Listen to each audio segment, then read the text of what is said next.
Today's जी के programme में आपका स्वागत है। आज के सेशन की शुरुआत कल के अभ्यास प्रश्न से करते हैं। उत्तर प्रदेश की राज्यपाल आनंदीबेन पटेल ने हाल ही में किस राज्य के कार्यवाहक राज्यपाल के रूप में शपथ ली है? ऑप्शंस हैं गुजरात, मध्य प्रदेश, छत्तीसगढ़, पंजाब। उत्तर प्रदेश की राज्यपाल आनंदीबेन पटेल ने मध्य प्रदेश के कार्यवाहक राज्यपाल के रूप में शपथ ली है। उन्हें मध्य प्रदेश के वर्तमान गवर्नर लालजी टंडन की बीमारी के कारण मध्य प्रदेश राज्य का अतिरिक्त प्रभार दिया गया है। राज्यपाल से संबंधित प्रमुख प्रावधान संविधान में अनुच्छेद 153 से लेकर 161 तक किए गए हैं। इस प्रश्न का सही जवाब है ऑप्शन बी, मध्य प्रदेश। हमारे वीडियो अंग्रेजी में देखने के लिए फॉलो करें हमारा ही दूसरा यूट्यूब चैनल दृष्टि IAS इंग्लिश। तो चलिए आज के सेशन की शुरुआत करते हैं। पहला प्रश्न है, Indian council of medical research यानी ICMR ने कोरोना वायरस के लिए पहली made in India vaccine Covaxin को जल्द ही लॉन्च करने की बात कही है। ICMR निम्नलिखित में से किसके सहयोग से इसका विकास कर रहा है? आपके ऑप्शन है IIT Hyderabad, IISc Bengaluru, AIIMS नई दिल्ली या Bharat biotech international limited. Indian council of medical research ने कोरोना वायरस के लिए पहली made in India vaccine Covaxin को 15 अगस्त तक लॉन्च करने की बात कही है। इस वैक्सीन के क्लिनिकल ट्रायल में तेजी लाने और इसके विकास के लिए ICMR ने भारत बायोटेक के साथ साझेदारी की है। यह भारत द्वारा विकसित की जा रही पहली स्वदेशी वैक्सीन होने के साथ सर्वोच्च प्राथमिकता वाली परियोजनाओं में से एक है। इस वैक्सीन का निर्माण SARS-CoV-2 से प्राप्त किए गए स्ट्रेन के जरिए किया जा रहा है। इस प्रश्न का जवाब है option D, Bharat biotech international limited. आज का दूसरा प्रश्न है, सरकारी आंकड़ों के अनुसार पिछले वर्षों की तुलना में वित्त वर्ष 2019-20 में चीन के साथ भारत के व्यापार घाटे में गिरावट दर्ज की गई है। 2019-20 के लिए व्यापार घाटा गिरकर कितना हो गया है? ऑप्शंस हैं 63 billion dollar, 53.56 billion dollar, 48.66 billion dollar या 40.20 बिलियन डॉलर। सरकारी आंकड़ों के अनुसार चीन से आयात में गिरावट के चलते वित्त वर्ष 2019-20 में चीन के साथ भारत का व्यापार घाटा 48.66 बिलियन डॉलर हो गया है। वित्त वर्ष 2019-20 में चीन को 16.6 बिलियन का निर्यात किया गया, जबकि 65.26 बिलियन का आयात किया गया, जिसके कारण यह गिरावट दर्ज की गई है। आंकड़ों के मुताबिक भारत का चीन के साथ व्यापार घाटा वित्त वर्ष 2018-19 में 53.56 बिलियन डॉलर और वित्त वर्ष 2017-18 में 63 बिलियन डॉलर था। चीन से आयातित मुख्य वस्तुओं में घड़ियां, संगीत वाद्य यंत्र, खिलौने, खेल के सामान, फर्नीचर, गद्दे, प्लास्टिक, विद्युत उपकरण, इलेक्ट्रॉनिक उपकरण, रसायन, लोहा और इस्पात की वस्तुएं, उर्वरक, खनिज ईंधन और धातुएं आदि शामिल हैं। इस तरह इस प्रश्न का सही जवाब है ऑप्शन सी, 48.66 बिलियन डॉलर। तीसरा प्रश्न, हाल ही में रक्षा अधिग्रहण परिषद DAC ने सीमाओं की सुरक्षा के लिए स्वदेशी मिसाइल सिस्टम एवं अन्य कई नए हथियारों की खरीद को मंजूरी दी है। इसमें अस्त्र मिसाइल की प्रमुख विशेषता क्या है? ऑप्शन है हवा से हवा में मार करना, हवा से सतह पर मार करना, सतह से सतह पर मार करना या सतह से हवा में मार करना। रक्षा अधिग्रहण परिषद अर्थात DAC ने रक्षा मंत्री राजनाथ सिंह की अध्यक्षता में सीमाओं की सुरक्षा के लिए कई प्रस्तावों को मंजूरी दी है। इसके तहत तीनों रक्षा सेवाओं आर्मी, नेवी और एयरफोर्स के लिए मिसाइल सिस्टम, अतिरिक्त लड़ाकू जेट और अन्य कई हथियारों की खरीद की जाएगी। इस मिसाइल सिस्टम में अस्त्र मिसाइल को भी शामिल किया जाएगा, जिसका निर्माण DRDO द्वारा किया गया है। अस्त्र स्वदेशी रूप से विकसित बियॉन्ड विजुअल रेंज की हवा से हवा में मार करने वाली मिसाइल है। इसका उपयोग लड़ाकू विमानों के जरिए सुपरसोनिक विमानों और अन्य विमानों को नष्ट करने के लिए किया जा सकता है। इस तरह इस प्रश्न का सही जवाब है ऑप्शन ए, हवा से हवा में मार करना। चौथा प्रश्न है, निम्नलिखित में से किस देश में दुनिया में सबसे ज्यादा हाथियों की आबादी पाई जाती है? ऑप्शन है थाईलैंड, बोत्सवाना, कनाडा या अर्जेंटीना। अफ्रीकी देश बोत्सवाना के प्रसिद्ध ओकावांगो डेल्टा में सैकड़ों हाथियों की रहस्यमयी तरीके से मौत हो गई है। इन हाथियों की मौत के संबंध में वन्यजीव संरक्षण चैरिटी एलिफेंट्स विदाउट बॉर्डर्स ने अपनी एक रिपोर्ट में 356 मृत हाथियों का जिक्र किया है। बोत्सवाना के वन्यजीव और राष्ट्रीय उद्यान विभाग के एक अधिकारी के मुताबिक अब तक 275 हाथियों की मौत की पुष्टि की गई है। अब तक इन हाथियों की मौत का कारण स्पष्ट नहीं हो सका है। गौरतलब है कि बोत्सवाना में हाथियों की दुनिया में सबसे ज्यादा आबादी मौजूद है, जिसकी अनुमानित संख्या लगभग 1,30,000 है। इस तरह इस प्रश्न का सही जवाब है ऑप्शन बी, बोत्सवाना। 5वां प्रश्न है, केंद्र सरकार ने कोविड-19 के ओपन सोर्स इलाज के लिए ड्रग डिस्कवरी हैकाथॉन 2020 लॉन्च किया है। वैज्ञानिक तथा औद्योगिक अनुसंधान परिषद अर्थात CSIR निम्नलिखित में से किसके सहयोग से इसका आयोजन कर रही है? ऑप्शंस हैं अखिल भारतीय तकनीकी शिक्षा परिषद, भारतीय आयुर्विज्ञान अनुसंधान परिषद, IIT Delhi, option D DRDO। केंद्रीय स्वास्थ्य मंत्री डॉक्टर हर्षवर्धन और केंद्रीय मानव संसाधन विकास मंत्री रमेश पोखरियाल निशंक ने ड्रग डिस्कवरी हैकाथॉन 2020 का शुभारंभ किया है। इसका आयोजन अखिल भारतीय तकनीकी शिक्षा परिषद और वैज्ञानिक तथा औद्योगिक अनुसंधान परिषद द्वारा संयुक्त रूप से किया जा रहा है। इस हैकाथॉन का आयोजन उन सभी लोगों को एक मंच प्रदान करने के लिए किया जा रहा है जिनके पास कोविड-19 के इलाज के विकास के लिए विचार हैं और जो लोग इस उद्देश्य के लिए एक open source drug discovery platform में भाग लेना चाहते हैं। इसके अलावा यह हैकाथॉन शोधकर्ताओं के एक बड़े समुदाय का भी निर्माण करेगा जो डेटा विश्लेषण और दवा की खोज के प्रबंधन में कुशल हैं।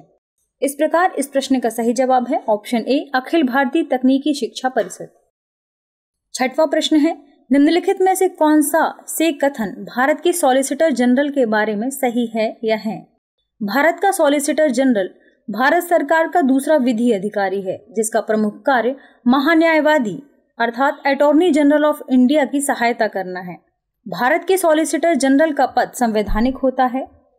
आपके ऑप्शंस हैं केवल एक, केवल दो, एक और दो दोनों, ना तो एक और ना ही दो।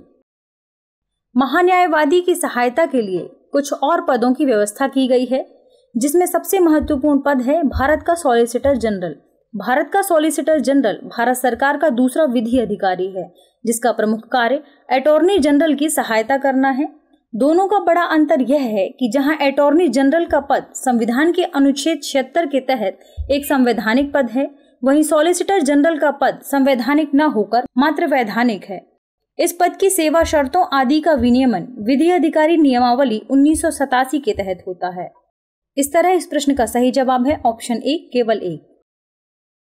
7वां प्रश्न देखते हैं, निम्नलिखित में से कौन सा से कथन राज्य के क्षेत्रीय विस्तार के संबंध में सही है या है? कथन है, संसद के पास शक्ति है कि वह पूरे भारत या भारत के किसी भाग के लिए कानून बना सकती है। प्रत्येक राज्य के विधानमंडल के पास शक्ति है कि वह संपूर्ण राज्य के किसी भाग के लिए कानून बना सकती है। ऑप्शंस हैं केवल एक, केवल दो, एक और दो दोनों, ना तो एक और ना ही दो। राज्य क्षेत्र विस्तार का संबंध इस बात से है कि केंद्र तथा राज्य की विधायिकाओं द्वारा बनाए गए कानून कितने भूभाग पर प्रभावी हो सकते हैं। अनुच्छेद 245 के विभिन्न खंडों में इसकी व्याख्या की गई है। अनुच्छेद 245(1) में कहा गया है कि इस संविधान के उपबंधों के अधीन रहते हुए संसद भारत के संपूर्ण राज्य क्षेत्र या उसके किसी भाग के लिए विधि बना सकेगी और किसी राज्य का विधानमंडल संपूर्ण राज्य या उसके किसी भाग के लिए विधि बना सकेगा। इससे निष्कर्ष निकाला जा सकता है कि संसद के पास शक्ति है कि वह पूरे भारत या भारत के किसी भाग के लिए कानून बना सकती है। इसी प्रकार प्रत्येक राज्य के विधानमंडल के पास शक्ति है कि वह संपूर्ण राज्य या राज्य के किसी भाग के लिए कानून बना सकता है। किंतु संसद तथा राज्य विधानमंडलों की शक्ति असीम नहीं है। वे संविधान के उपबंधों के अधीन रहते हुए ही इसका प्रयोग कर सकते हैं। इस तरह इस प्रश्न का सही जवाब है ऑप्शन सी, एक और दो दोनों। 8वां प्रश्न देखते हैं, राज्य क्षेत्रीय विस्तार के संबंध में संसद तथा विधानमंडलों की शक्तियों के बारे में निम्नलिखित में से कौन सा या से कथन सही है या है? संसद तथा राज्य विधानमंडलों की राज्य क्षेत्रीय विस्तार की शक्तियां असीम नहीं है। सामान्यतः संसद केंद्र सूची और समवर्ती सूची में शामिल विषयों पर ही कानून बना सकती है। आपके ऑप्शंस हैं केवल एक, केवल दो, एक और दो दोनों, ना तो एक और ना ही दो। संसद तथा राज्य विधानमंडलों की राज्य क्षेत्रीय विस्तार की शक्ति असीम नहीं है। वे संविधान के उपबंधों के अधीन रहते हुए ही इस शक्ति का प्रयोग कर सकते हैं। संविधान के कई अनुच्छेद संसद व राज्य विधान मंडलों की शक्ति को सीमित करते हैं, जैसे सामान्यतः संसद केंद्र सूची और समवर्ती सूची में शामिल विषयों पर ही कानून बना सकती है। राज्य विधानमंडल समवर्ती सूची के विषय पर भी कानून बना सकते हैं, बशर्ते संसद ने पहले से उस विषय पर कोई कानून इस आशय के साथ न बना रखा हो कि उसका कानून ही पूरे देश में लागू होना चाहिए। इस प्रकार इस प्रश्न का सही उत्तर है ऑप्शन सी, 1 और 2 दोनों। 9वां प्रश्न देखते हैं, निम्नलिखित में से कौन सा से कथन संघ सूची के बारे में सही है या है? इसमें वे विषय शामिल हैं जिन पर कानून बनाने की शक्ति केवल संसद के पास है। इस सूची में वे विषय शामिल हैं जिसका संबंध राष्ट्रीय महत्व के विषयों से है। आपके ऑप्शन हैं केवल 1, केवल 2, 1 और 2 दोनों, ना तो 1 और ना ही 2। संघ सूची को प्रथम सूची भी कहा जाता है। इसमें वे विषय शामिल हैं जिन पर कानून बनाने की शक्ति सिर्फ संसद के पास है। इसमें वे विषय रखे गए हैं जिनका संबंध राष्ट्रीय महत्व के विषयों से है, जैसे राष्ट्रीय सुरक्षा, सेना और सशस्त्र बल, युद्ध तथा शांति, विदेशों के साथ संबंध, संयुक्त राष्ट्र संघ तथा अन्य अंतर्राष्ट्रीय मंचों से संबंधित निर्णय व उनका क्रियान्वयन, रेल तथा वायु परिवहन, डाकतार तथा टेलीफोन इत्यादि संचार के माध्यम, रिजर्व बैंक, नागरिकता से जुड़े विषय, तेल, खनिज तथा खानों का विनियमन, सर्वोच्च न्यायालय तथा उच्च न्यायालय के गठन से जुड़े विषय, केंद्रीय तथा अखिल भारतीय सेवाएं, जनगणना से जुड़े विषय इत्यादि। इस प्रकार इस प्रश्न का सही उत्तर है ऑप्शन सी, 1 और 2 दोनों। 10वां प्रश्न है, निम्नलिखित में से कौन सा यह से कथन राज्य विधायिका पर केंद्र के नियंत्रण से संबंधित है या है? राज्य विधान के पास यह शक्ति है कि वह राज्य विधान मंडल द्वारा पारित किए गए विधेयकों को राष्ट्रपति के विचार के लिए आरक्षित कर सकता है। राज्य सूची के कुछ विषयों पर किसी राज्य की विधायिका में विधेयक लाए जाने की शर्त है कि उस पर राष्ट्रपति की पूर्व अनुमति ली गई हो। आपके ऑप्शन हैं केवल 1, केवल 2, 1 और 2 दोनों, ना तो 1 और ना ही 2। संविधान में कुछ ऐसी स्थितियों की चर्चा की गई है जिनमें संसद राज्य सूची के विषयों पर कानून तो नहीं बनाती, किंतु केंद्र सरकार को राज्य की विधायी शक्तियों पर प्रभावी नियंत्रण हासिल हो जाता है। ऐसे प्रमुख उपबंध निम्नलिखित हैं।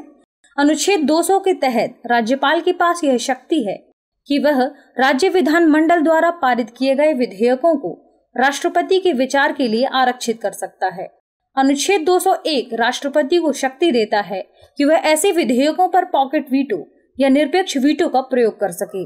अगर राष्ट्रपति ना चाहे तो वह राज्य विधान मंडल द्वारा पारित विधेयक किसी भी स्थिति में कानून नहीं बन सकता। राज्य सूची के कुछ विषयों पर किसी राज्य की विधायिका में विधेयक लाए जाने की शर्त है कि उस पर राष्ट्रपति की पूर्व सहमति ली गई हो। इसका सबसे प्रमुख उदाहरण अनुच्छेद 304 में है, जिसके तहत अंतर्राष्ट्रीय व्यापार या वाणिज्य की स्वतंत्रता पर प्रतिबंध लगाने वाले किसी भी विधेयक के लिए ऐसी पूर्व सहमति अनिवार्य बताई गई है। इस प्रकार इस प्रश्न का सही जवाब है ऑप्शन सी, 1 और 2 दोनों। तो चलिए आज का अभ्यास प्रश्न देखते हैं। निम्नलिखित में से किस राज्य केंद्र शासित प्रदेश में पौधे लगाओ पर्यावरण बचाओ नामक अभियान की शुरुआत की जा रही है? आपके ऑप्शंस हैं उत्तर प्रदेश, हरियाणा, दिल्ली या लद्दाख। इस प्रश्न का सही जवाब कमेंट बॉक्स में देना ना भूलें। तब तक के लिए नमस्कार।